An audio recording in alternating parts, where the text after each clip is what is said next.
En juin 1941, Adolf Hitler prit une décision qui dérouta à la fois l'ennemi et ses propres officiers et qui risqua de changer à jamais le cours de la guerre.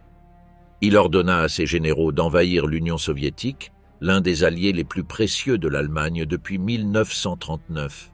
Cela a non seulement ouvert un nouveau front de bataille inutile, mais a également présenté plusieurs défis aux armées allemandes. Le froid implacable, le nombre immense de troupes de l'armée rouge et le courage du peuple soviétique, qui a immédiatement pris les armes contre les envahisseurs, ont été quelques-uns des facteurs qui ont rendu difficile l'invasion allemande de la Russie et ont finalement conduit à son effondrement. Qu'est-ce qui a rendu Hitler si sûr de sa victoire en Russie? Comment c'était de se battre pendant le froid hiver sibérien?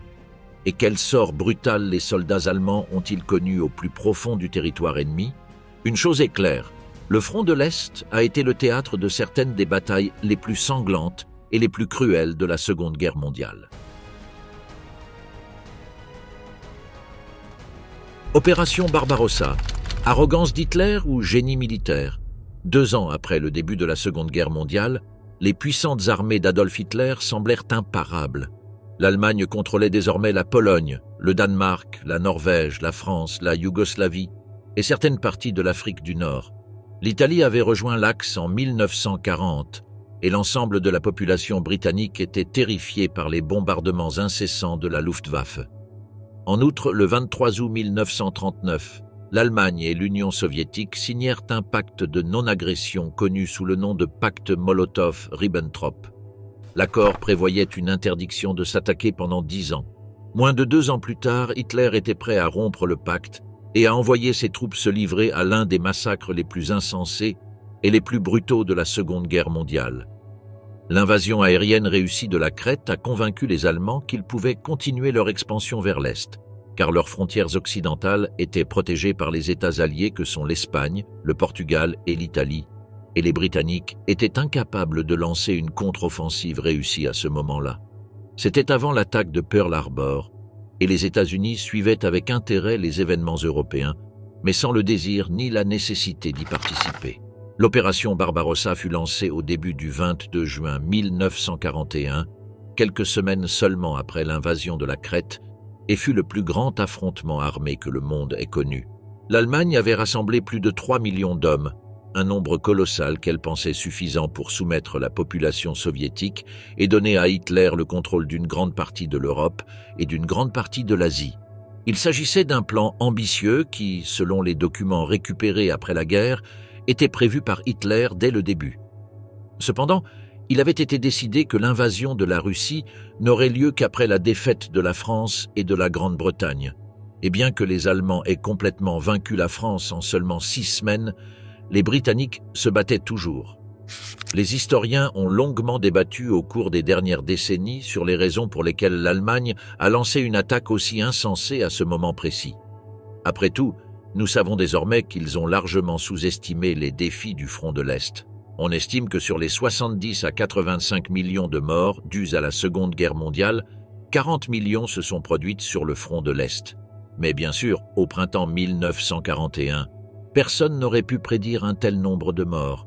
En fait, Hitler avait 2 raisons très importantes et impérieuses d'accélérer l'attaque contre ses anciens alliés. La première raison était l'impulsion. L'Allemagne semblait invincible, ce qui, combiné à la machine de propagande impeccable dirigée par Joseph Goebbels, eut un effet vertigineux sur le moral des troupes. La plupart des soldats allemands pensaient que la fin de la guerre était proche et qu'ils retourneraient victorieux dans leur ville natale, au grand éloge de leurs épouses et du reste de la population. L'Allemagne a remporté bataille après bataille et capturé des positions stratégiques clés, comme la Crète en mer Méditerranée et le Danemark en mer du Nord. D'un autre côté, l'armée rouge avait subi une série de défaites qui la rendaient inutile en tant qu'alliée et vulnérable à une attaque visant son cœur. En fait, l'armée soviétique venait de perdre près de 400 000 hommes en Finlande, pendant plus de 105 longues journées entre 1939 et 1940, au cours de ce qui fut plus tard connu sous le nom de guerre d'hiver. Les Finlandais ont résisté aux Soviétiques beaucoup plus longtemps que prévu initialement et, même s'ils ont finalement été submergés par la force colossale de l'armée rouge, ce fut une grande victoire morale pour la Finlande. Après cette lamentable campagne, l'Allemagne a décidé que l'Union soviétique était à son point le plus faible.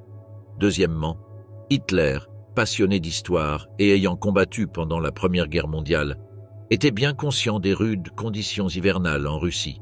S'il agissait rapidement, comme il l'a fait en France, il calculait que Leningrad et Stalingrad tomberaient dans les premières semaines de la campagne et que Staline serait contraint de signer un traité de paix avant la fin de l'été. Les récentes campagnes réussies dans la péninsule balkanique et en Scandinavie signifiaient qu'une partie importante de la main-d'œuvre, des armes et des véhicules allemands se trouvait désormais relativement près de la frontière soviétique, facilitant ainsi la logistique de l'opération Barbarossa. Tout cela a convaincu Hitler qu'il était temps d'agir. Sinon, il faudrait attendre une année complète et il serait alors peut-être trop tard. Le problème était que l'Union soviétique était plus de 10 fois plus grande que la France et les Pays-Bas, et que l'Allemagne n'était que légèrement plus nombreuse que l'année précédente, lorsque Hitler avait attaqué à l'ouest. De plus, il ne disposait pas de forces blindées substantielles, les unités d'élite allemandes qui avaient été le fer de lance de la victoire en France. Comme en France, la majorité des troupes allemandes avancerait vers la Russie à pied et à cheval. La différence était que le front d'attaque de l'opération Barbarossa mesurait environ 1200 milles de long. L'objectif de l'opération Barbarossa n'était rien de moins que l'anéantissement complet de l'armée rouge. C'était une tâche difficile, même pour une armée pleine de confiance et de récentes victoires. L'invasion devait également être menée avec une violence brutale. Selon Adolf Hitler, la campagne de l'Est était plus qu'une simple bataille d'armes. C'était un combat entre deux visions du monde. L'état-major de la Wehrmacht, l'armée allemande, avait déjà élaboré un plan pour s'emparer des terres agricoles de l'Ukraine. Cela signifierait laisser entre 20 et 30 millions de citoyens soviétiques mourir de faim. Mais l'Allemagne nazie considérait cela comme une guerre de survie, et cela était donc considéré comme tristement acceptable. Les dirigeants et l'intelligentsia soviétique devaient également être exterminés. Hitler a dit à ses généraux qu'ils avaient 3 mois pour remporter cette victoire, après quoi ils retourneraient à l'Ouest et traiteraient une fois pour toutes avec la Grande-Bretagne. Mais les choses sur le front de l'Est étaient loin d'être aussi simples. Politique de la terre brûlée, l'avancée douloureuse de l'Allemagne en territoire ennemi, une force écrasante le long de ce qui était initialement un front de 500 milles a arraché de grandes parties du territoire soviétique au cours de la première quinzaine de batailles, alors que les armées allemandes avançaient, tandis que, dans les airs, la Luftwaffe frappait les forces aériennes de l'armée rouge. Les États baltes furent rapidement envahis au nord, tandis qu'au centre, une grande partie de l'ancienne Pologne fut rasée. Une fois de plus, les armées allemandes semblaient inarrêtables. Staline fut surpris et ne réagit pas dans un premier temps. Mais après avoir soigneusement évalué la situation, il commença à planifier la résistance. Le 30 juin, il forme un cabinet de guerre, le commissariat du peuple à la défense, et le lendemain, il s'adresse au peuple, faisant appel à son patriotisme. Dans le même temps, les services de sécurité ont été réunis sous le commissariat du peuple à l'intérieur et ont reçu l'ordre d'intensifier encore la répression contre le défaitisme et les déserteurs et de veiller à ce que la lutte pour la survie ne se relâche pas. Le 19 juillet, Hitler ordonna que Leningrad au nord et l'Ukraine au sud soient les priorités et que ces 2 seuls groupes de panzers, avançant actuellement vers Moscou, soient envoyés pour aider à ces efforts une fois à Smolensk, à 360 miles au sud-ouest. De la capitale a été écrasée. La capitale soviétique serait laissée à la Luftwaffe, même si son chef, Hermann Göring, avait prévenu qu'il n'y avait pas assez de bombardiers disponibles pour faire le travail. Pendant ce temps, Staline ordonna d'appeler 5 millions d'hommes supplémentaires dans l'armée rouge. Les soviétiques avaient été horriblement vaincus au début de Barbarossa, mais ils n'avaient pas été complètement vaincus. L'avancée allemande dépendait de plus en plus du réseau ferroviaire, mais l'Union soviétique opérait selon un gabarit différent.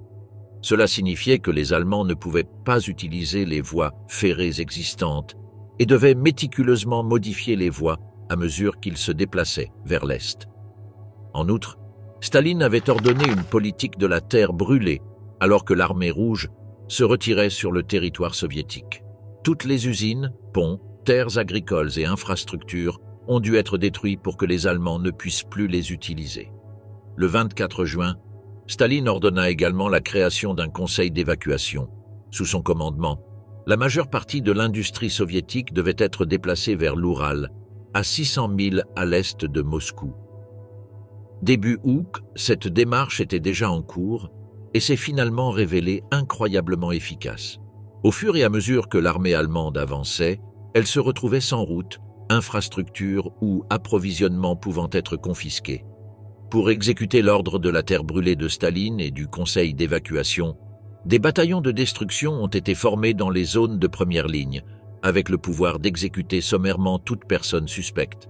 Les bataillons de destruction ont incendié des villages, des écoles et des bâtiments publics. Dans le cadre de cette politique, l'armée rouge et la police secrète soviétique massacrèrent des milliers de prisonniers anti-soviétiques. La police secrète s'occupait des prisonniers de guerre. Ils étaient chargés de les emmener des lignes de front où ils avaient été capturés vers les camps de prisonniers de guerre au plus profond de la Russie. Mais comme la plupart des transports étaient utilisés pour l'effort de guerre, la police secrète de Staline a décidé d'économiser des ressources en faisant traverser aux prisonniers les froides steppes russes.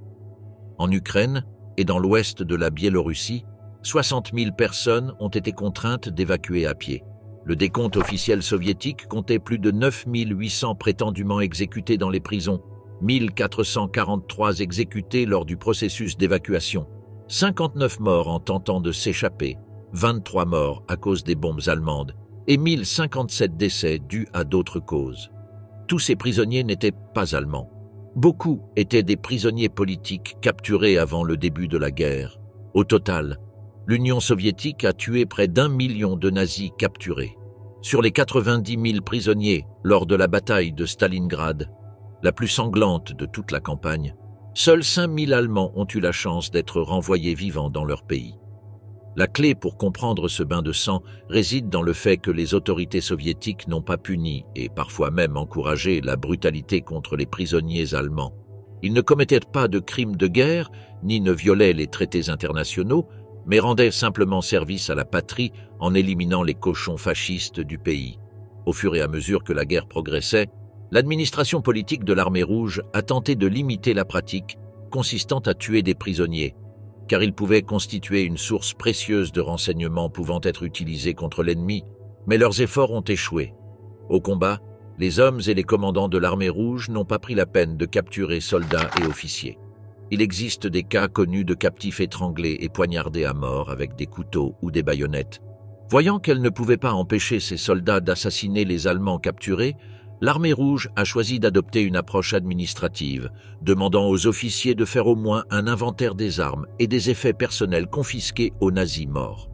Le siège de Leningrad, une démonstration déchirante de cruauté. Le port de Kiev, au sud de la mer Noire, a été capturé par les Allemands le 19 août. C'était une autre victoire massive, mais ce serait la dernière. Hitler acceptait désormais que l'effort principal soit concentré sur Moscou, mais cela impliquait un énorme redéploiement de forces qui prenait du temps. Les espoirs d'Hitler d'une victoire rapide ont été détruits. La bataille pour Moscou, baptisée Opération Typhon, a été lancée le 30 septembre, 3 mois et demi après le début de l'invasion. Et à ce moment-là, il avait commencé à pleuvoir. La pluie a rapidement transformé les routes accidentées en boue. Les véhicules tombaient de plus en plus en panne ou restaient bloqués. Le carburant ne pouvait plus être fourni dans les quantités requises. Les pertes augmentaient et les effectifs s'épuisaient. Les hommes de remplacement, les machines et les pièces de rechange n'ont pas pu être trouvés ou livrés en quantité nécessaire. Ce qui rendait la Wehrmacht spéciale, c'était la rapidité avec laquelle elle opérait. Mais quand ça a ralenti, ça n'a pas été très efficace. Bien que l'avancée allemande ralentisse en octobre, il n'était plus qu'à 120 000 de la capitale. Les civils reçurent l'ordre d'aider à construire une ligne de défense supplémentaire, tandis que le général Georgi Zhukov fut amené à défendre la ville avec d'énormes renforts de troupes. Dans le même temps, davantage d'industries et même d'archives d'État ont été envoyées vers l'Est, dans l'Oural. Les Allemands ont continué à s'approcher de la ville, mais la pluie avait cédé la place à la neige et à une baisse spectaculaire des températures à laquelle ils n'étaient tout simplement pas préparés. Ce n'est que dans la Luftwaffe que quelqu'un a pensé à l'avance et commandé des vêtements d'hiver. L'armée n'en avait pas. Pendant ce temps, au nord, l'objectif principal de l'avancée allemande était Leningrad, aidé par les troupes finlandaises. Les Allemands prévoyaient de réduire Leningrad en poussière grâce à l'artillerie et aux bombardements. La population civile affamée serait déportée vers l'Est, les troupes de défense détruites, puis la ville serait rasée par des charges de démolition. Il n'y aurait aucune pitié. Les Allemands attaquent Leningrad en août 1941. Au cours des 3 mois noirs suivants de 1941, 400 000 habitants de la ville travaillèrent à la construction des fortifications de la ville, tandis que les combats se poursuivaient, tandis que 160 000 autres rejoignirent les rangs de l'armée rouge. Des bataillons d'ouvriers et même des unités d'écoliers se formèrent dans toute la ville, se réunissant pour creuser des tranchées alors qu'ils se préparaient à défendre la ville. Le 7 septembre, la 20e division motorisée allemande s'empare de la ville de Schlisselbourg, coupant toutes les routes terrestres vers Leningrad. Les Allemands coupent les voies ferrées vers Moscou et s'emparent de la voie ferrée vers Mourmansk, avec l'aide finlandaise pour inaugurer le début d'un siège qui durera plus de 2 ans. Le siège est devenu l'un des plus longs et des plus destructeurs de l'histoire, et probablement le siège le plus coûteux de l'histoire, en raison du nombre de victimes subies tout au long de sa durée.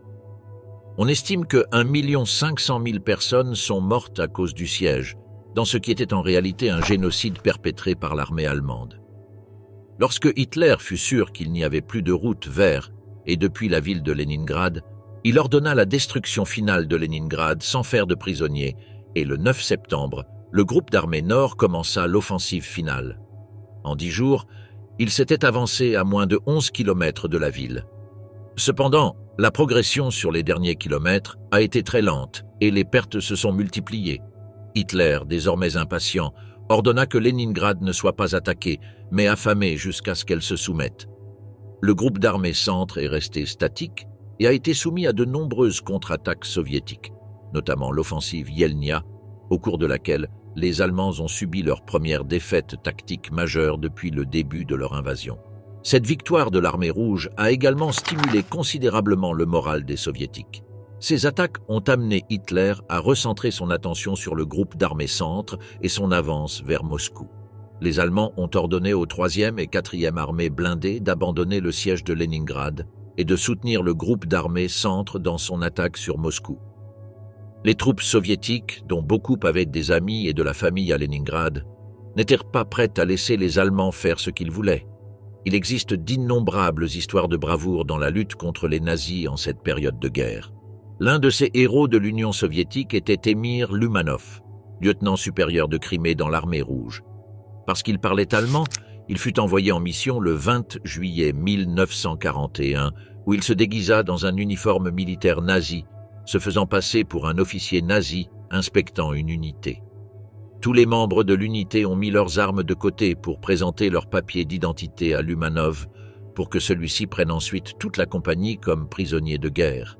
Comme sa mission était d'entraver l'avancée de l'armée allemande et qu'aucun officier supérieur ne pouvait lui fournir des informations précieuses, il a choisi de faire exécuter les prisonniers par une escouade de soldats soviétiques en les tirant contre un mur de briques. Peu de temps après, les Allemands assiègent Leningrad et Lumanov est nommé chef d'un bataillon qui participe à l'offensive d'Elnya. Les combats pour Yelnya en août 1941 furent extrêmement intenses. Le 11 août, il reçut l'ordre de diriger son bataillon pour avancer plus loin dans Yelnya et chasser les forces nazies des pentes ouest de la région.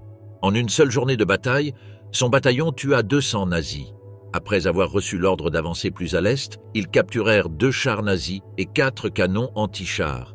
Le 31 août, son bataillon était à court de munitions et de nourriture, mais il continua de les mener au combat, dans lequel ils affrontèrent des forces numériquement supérieures. En 4 jours, ils réussirent à briser le siège, mais Lumanov mourut dans le feu de la bataille, le 5 septembre 1941. Il avait ainsi coûté la vie à plusieurs Allemands. La souffrance de ceux qui se trouvaient à Leningrad est difficile à comprendre. Plus d'1 million de personnes avaient péri au début du printemps 1942. En juillet, plus d'1 million de tonnes de fournitures avaient été expédiées vers la ville à travers le lac Ladoga récemment fondu, tandis que plus d'1 demi-million de civils avaient été évacués et que 310 000 soldats avaient été amenés, ainsi qu'un grand nombre de soldats. Nombre d'armes et de munitions. Dans un acte de défi frappant, ce sont ces armes, ainsi que celles de la flotte soviétique de la Baltique, qui ont réussi à faire taire l'artillerie allemande début août pour permettre la tenue d'un concert à Leningrad. Cette réalisation impressionnante était la première représentation dans la ville de la 7e symphonie nouvellement composée de Dimitri Chostakovitch, du nom de la ville de Leningrad. Pour tous ceux qui ont osé venir entendre cet incroyable concert, la Philharmonie de Leningrad a joué en parfaite harmonie avec les armes russes. Miraculeusement, aucune bombe allemande n'est tombée à proximité. L'événement, diffusé dans le monde entier, fut une victoire de propagande éclatante qui toucha une corde sensible pour le patriotisme soviétique. Cependant, le siège de Leningrad se poursuivrait encore pendant 1 an. Au total, le siège allemand de Leningrad a duré 2 ans, 4 mois et 3 semaines. L'armée allemande a subi près de 600 000 pertes, tandis que l'armée rouge a fait état de 3 millions de victimes, dont un demi-million sont morts au combat. Les pertes en vie civile se sont élevées à plus d'1 million, dont beaucoup ont été massacrés lors des procédures d'évacuation. Durant ces 2 années, la ville est devenue un bain de sang. En janvier 1944, les fronts de Leningrad et Volkhov avaient rassemblé un peu moins d'1 million d'hommes et près de 22 000 armes, tandis qu'au large des côtes se trouvait la flotte baltique. L'attaque de l'armée rouge commença le 14 janvier et repoussa bientôt les Allemands. Le dernier projectile allemand tombé sur Leningrad l'a fait le 23 janvier et 4 jours plus tard, à 8 heures du soir, le ciel de la ville s'illuminait d'une masse de couleurs, tandis que plus de 300 canons tiraient un salut de triomphe. Après 880 jours, le terrible siège de Leningrad prit enfin fin. Un ennemi inattendu, les femmes dans l'armée rouge. Durant la campagne, les Allemands furent profondément surpris d'apprendre que l'armée rouge avait recruté autant de femmes pour combattre aux côtés des hommes. En fait, c'était une anomalie dans n'importe quelle armée de l'époque, et même aujourd'hui. Pour certains soldats et officiers allemands, savoir qu'ils combattaient des femmes était une pensée répugnante. Mais pour d'autres, cela éveillait leurs fantasmes les plus élémentaires. L'Union soviétique était une nation pionnière en matière d'égalité des sexes.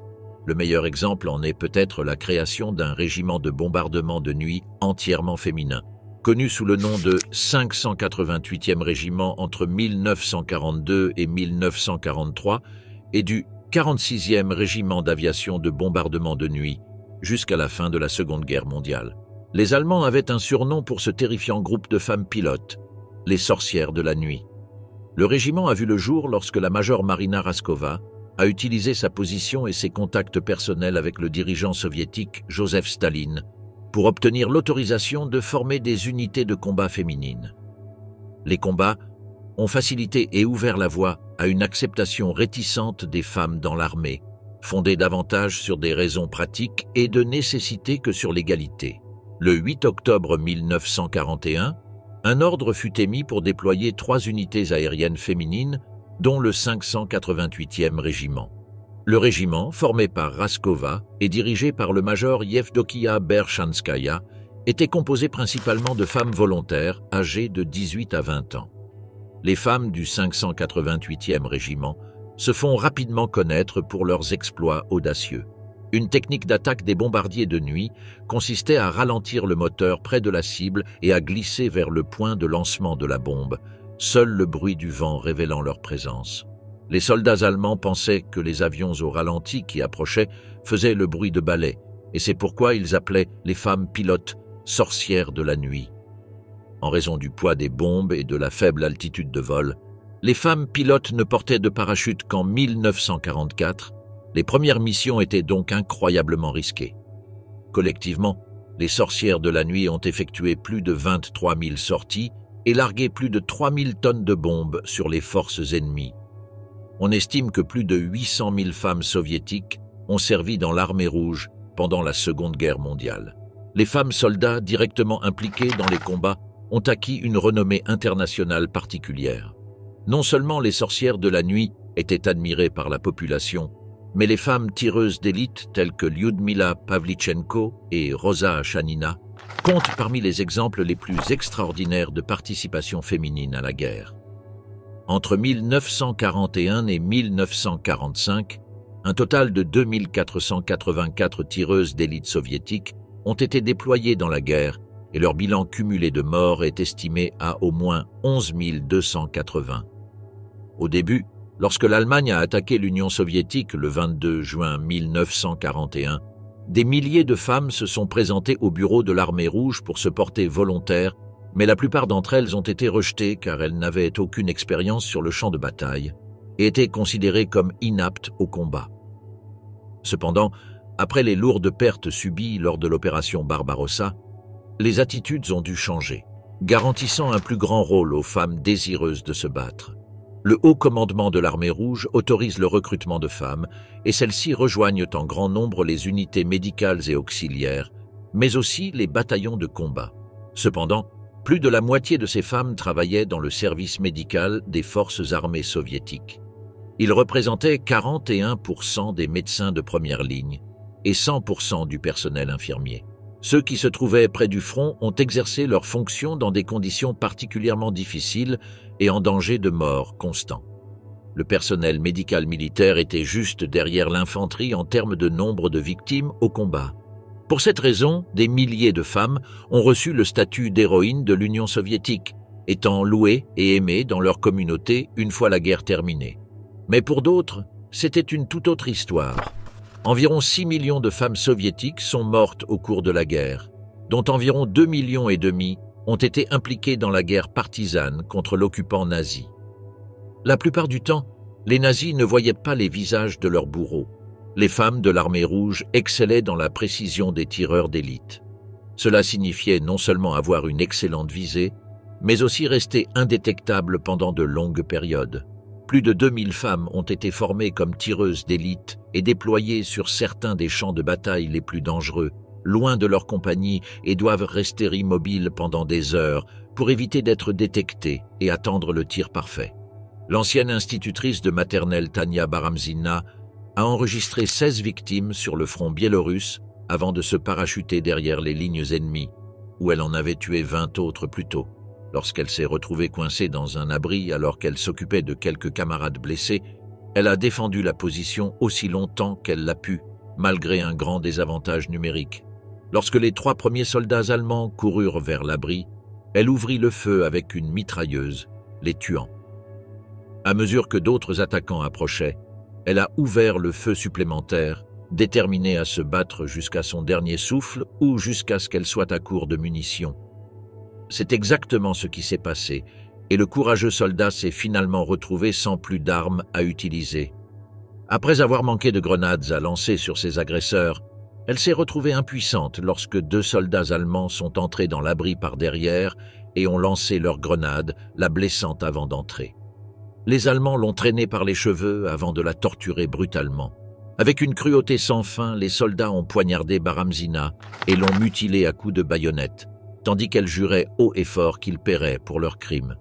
Elle a été brutalement battue à coups de crosse de fusils allemands jusqu'à ce qu'elle soit à peine en vie. C'est à ce moment-là qu'un des Allemands a l'idée de lui tirer une balle dans la tête avec un fusil anti-char, destiné à percer plusieurs centimètres d'acier. Elle a été tuée à bout portant, et sa tête et son corps étaient pratiquement méconnaissables lorsque le reste de son bataillon l'a retrouvée le lendemain matin. Bravoure partisane et résistance anti-nazie. Pour l'Union soviétique, l'invasion allemande était connue sous le nom de Grande Guerre patriotique.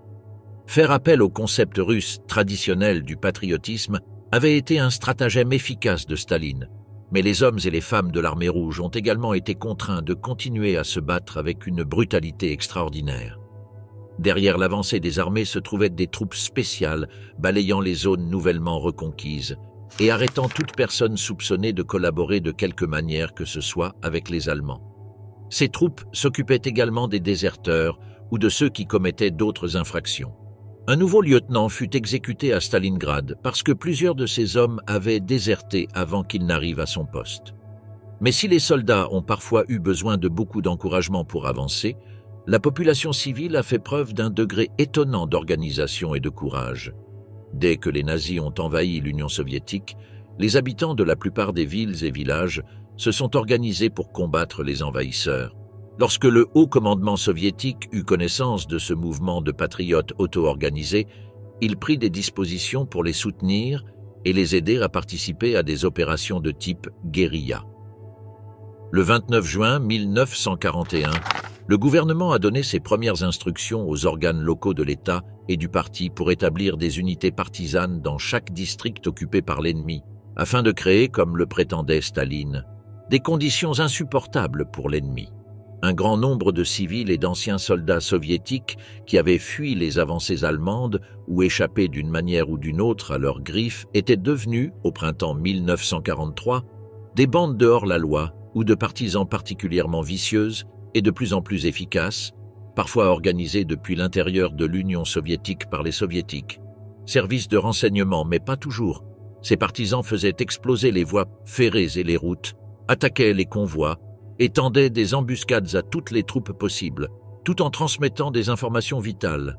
En fait, les partisans étaient devenus un quatrième service armé et rendaient encore plus difficile la tâche de ravitaillement déjà difficile des Allemands.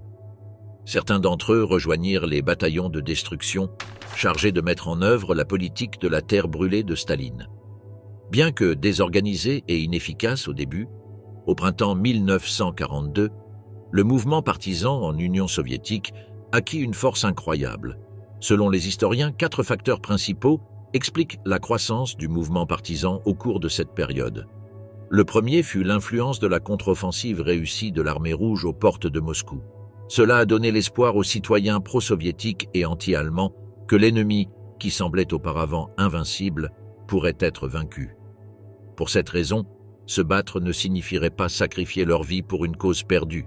Deuxièmement, les conséquences des politiques d'occupation draconiennes, voire meurtrières, de l'Allemagne nazie, qui allait de l'acquisition abusive de nourriture et de main-d'œuvre au traitement brutal des prisonniers de guerre, et même à l'extermination de pans entiers de la population. Des millions de citoyens russes et ukrainiens ont été exposés à la cruauté des Allemands qui ont agressé leurs filles, tué leurs fils et leurs frères et jeté leurs corps dans des fosses communes. Certaines couches de la population, jusque-là prudentes, sont désormais déterminées à combattre de toutes leurs forces les occupants. Troisièmement, pendant la crise militaire actuelle, les dirigeants soviétiques ont réalisé qu'ils devaient soutenir activement les partisans, notamment en établissant une structure de commandement centralisé. Cela a conduit à la création de l'état-major central du mouvement partisan, dirigé par le chef du Parti communiste biélorusse, Panteleimon Ponomarenko. L'état-major central a assuré le leadership, la cohérence et la structure organisationnelle, ainsi qu'un important soutien logistique et de formation. Le quatrième facteur fut l'arrivée de déserteurs de l'armée rouge et de prisonniers de guerre évadés dans les rangs des partisans, donnant au détachement un renforcement indispensable en termes d'effectifs et de compétences militaires. Les femmes ont contribué en grand nombre au mouvement partisan soviétique, principalement parce qu'elles y voyaient une opportunité de se battre enfin pour leur pays, après avoir été généralement rejetées par les bureaux de recrutement de l'armée rouge. En fait, de nombreuses femmes comptaient parmi les partisans les plus célèbres et les plus héroïques, surtout très jeunes. En octobre 1941, Zoya Kosmodemianskaya, une lycéenne de Moscou âgée de 18 ans, se porte volontaire pour une unité partisane. Avec d'autres partisans, Kosmodemianskaya a marché vers le sud-ouest en direction de Naro-Fominsk, traversant la ligne de front vers le territoire occupé par l'Allemagne. Ils ont miné les routes et coupé les lignes de communication. Le 27 novembre 1941, Kosmodemianskaya fut chargée d'incendier le village de Petrichevo, où était stationné un régiment de cavalerie allemande. Avec ses collègues partisans Boris Krenov et Vassili Klubkov, elle a incendié 3 maisons du village, mais cela n'a pas suffi et elle a été surprise seule en train d'essayer d'incendier une 4e maison. Après avoir été arrêtée, Kosmodemianskaya a été déshabillée, battue, interrogée et sauvagement torturée avec 200 coups de fouet. Son corps a également été brûlé à plusieurs endroits, mais il a refusé de donner la moindre information. Le lendemain matin, elle a été emmenée au centre de la ville avec une pancarte autour du cou qui portait l'inscription « Incendiaire de la maison ». Sur la place centrale, elle a été pendue et laissée à la vue de tous. Kosmodemianskaya fut la première femme à devenir héroïne de l'Union soviétique pendant la guerre, le 16 février 1942. Bien que jeune, Kosmodemianskaya n'était pas la plus jeune femme à devenir héroïne de l'Union soviétique. Cet honneur revient à une autre courageuse résistante, Zinaïda Portnova. En 1942, À l'âge de 16 ans, Portnova rejoint le mouvement de résistance biélorusse, devenant membre de l'organisation clandestine locale appelée les Jeunes Vengeurs.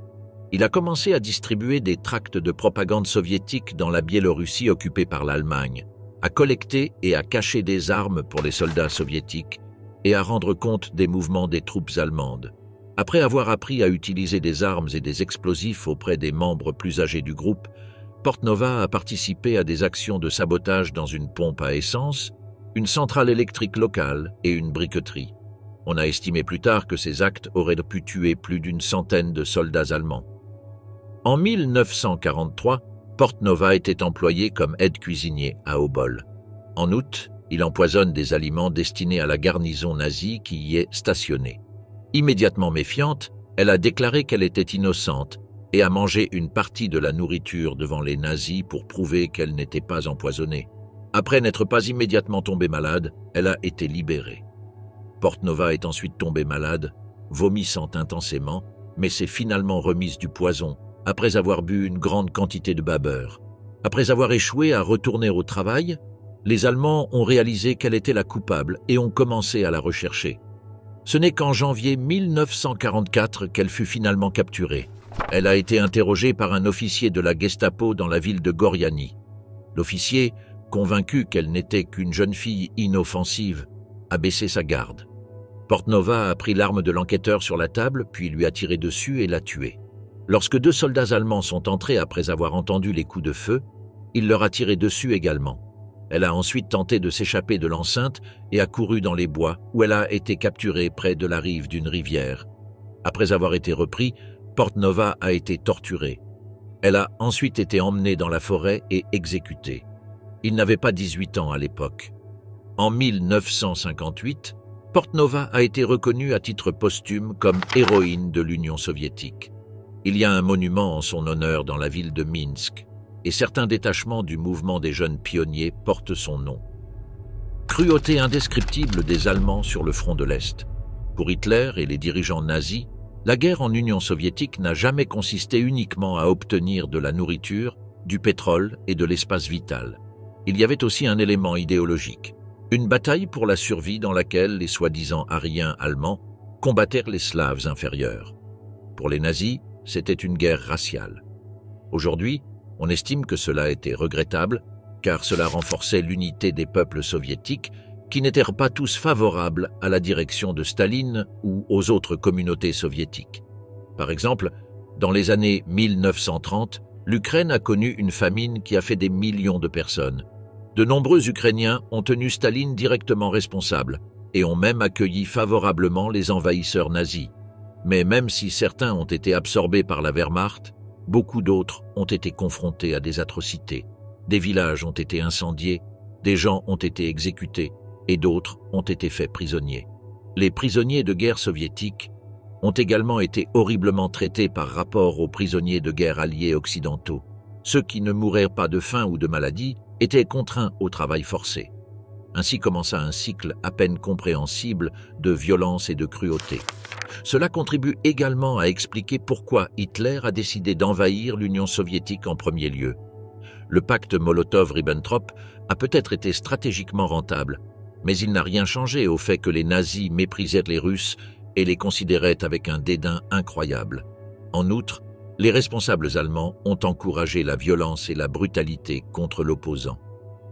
S'appuyant sur une interprétation sélective du droit international, Hitler pensait que puisque l'Union soviétique n'avait pas signé les accords de Genève et de La Haye, la plupart des activités violentes qui autrement seraient considérées comme des crimes ne s'appliquaient pas aux soviétiques. On pensait même que les officiers politiques soviétiques capturés n'étaient pas des prisonniers de guerre et devaient être fusillés immédiatement. Un autre ordre, émanant directement du haut commandement allemand, précisait que si un soldat allemand commettait des crimes contre des civils ou des prisonniers, les mesures disciplinaires étaient facultatives, à la discrétion du commandant de l'unité, même si certains hauts commandants allemands refusèrent de publier ces ordres et protestèrent auprès de leurs supérieurs. De nombreux autres les exécutèrent simplement. Il ne fait aucun doute que l'idéologie nazie, omniprésente dans la Wehrmacht, a contribué à cette attitude. Comme les soldats de nombreuses armées, qui ressentent le besoin de déshumaniser ou de diaboliser leurs adversaires pour surmonter leur réticence naturelle à tuer, de nombreux soldats de la Wehrmacht considéraient le peuple soviétique comme des sous-hommes maladroits et potentiellement traîtres. L'horreur de la guerre sur le front de l'Est a renforcé ces attitudes et elles ont naturellement abouti à des atrocités. Cette attitude officieuse de l'Allemagne a donné lieu à de nombreux cas de brutalité et de meurtre contre des prisonniers de guerre et des civils soviétiques, ce qui, à son tour, a servi à aliéner des alliés potentiels, à générer une résistance généralisée et à contribuer à l'émergence d'une résistance partisane tout aussi brutale. Bien que la politique génocidaire allemande envers les Juifs, un phénomène à l'échelle européenne, ait exacerbé les horreurs à l'Est, elle avait tendance à masquer l'incidence de la brutalité allemande liée à la population slave non juive, qu'Hitler considérait également comme sous-humaine. Bien que le nombre de victimes défie toute définition précise, près de 3 millions de Russes, de Biélorusses et d'Ukrainiens ont été réduits en esclavage et ont souvent perdu la vie ou ont subi des blessures permanentes en Allemagne. 3 millions et 3 millions de prisonniers de guerre soviétiques sont morts de faim, de maladie ou de froid dans les camps de prisonniers de guerre allemands, ce qui représente environ 58% du total des soldats de l'armée rouge capturés. Les politiques officielles allemandes d'expropriation systématique de nourriture et de matières premières condamnèrent souvent à une mort lente les habitants restés dans les territoires occupés. Compte tenu de ces politiques, même les collaborateurs soviétiques ressentaient peu de loyauté envers les occupants. Par conséquent, comme nous l'avons vu, à mesure que la guerre progressait, la menace partisane a pris des proportions catastrophiques. À leur tour, d'âpres combats partisans ont accru la brutalité des deux côtés. Les 2 dernières années de la guerre allemande à l'Est ont été marquées par une brutalité croissante contre les populations soviétiques et d'Europe de l'Est. Cependant, à mesure que les crises se poursuivaient, la violence s'est étendue à tout manquement perçu au devoir de la part des membres de la Wehrmacht, entraînant l'exécution de dizaines de milliers de personnes. Finalement, une fois que la guerre atteignit la Prusse orientale, même les civils allemands furent soumis aux droits militaires et donc aussi à l'extrême violence de l'armée. La brutalisation de l'armée pendant de nombreuses années sur le front de l'Est et le caractère intransigeant du national-socialisme ne laissaient aucune place à la sentimentalité ou à la pitié. Alors que la violence dominait le front de l'Est, le coût humain de la guerre augmenta considérablement, mais cela fut toujours considéré par les nazis comme nécessaire et ne nécessitait que peu de justification au sein de l'armée. Une telle conception reflète les objectifs de guerre absolutistes du national-socialisme dans lesquels aucune liste de victimes n'était trop élevée au service de la victoire ou pour éviter la défaite. À la fin de la guerre, les hommes étaient massacrés à un rythme si terrifiant que plus de la moitié de toutes les pertes militaires à l'Est, soit plus de 3 millions de soldats, se sont produites au cours des 18 derniers mois de la guerre. Conclusion. Le nombre de victimes des deux côtés et de morts parmi les civils sur le front de l'Est est presque inimaginable. Des dizaines de millions de vies ont été perdues à cause de la haine raciale incitée par un seul homme. Mais cette haine s'est avérée être sa chute. Attaquer l'Union soviétique au printemps 1941 aurait pu sembler une bonne idée, mais cela finirait par conduire à la Seconde Guerre mondiale et Hitler serait finalement vaincu. En mai 1941, après la défaite de la France et la conquête de la majeure partie de l'Europe, les nazis n'avaient plus qu'un seul adversaire, la Grande-Bretagne. Un an plus tard, les États-Unis étaient entrés en guerre et Hitler menait une guerre sanglante sur 2 fronts, maintenant que l'Union soviétique était passée d'allié à ennemi. L'opération Barbarossa est largement considérée comme l'événement qui a changé la guerre, mais pour les personnes qui y ont participé, elle signifiait bien plus. Certains des bains de sang les plus horribles et les plus répugnants de l'histoire de l'humanité se sont produits au cours de ces mois sur le territoire soviétique.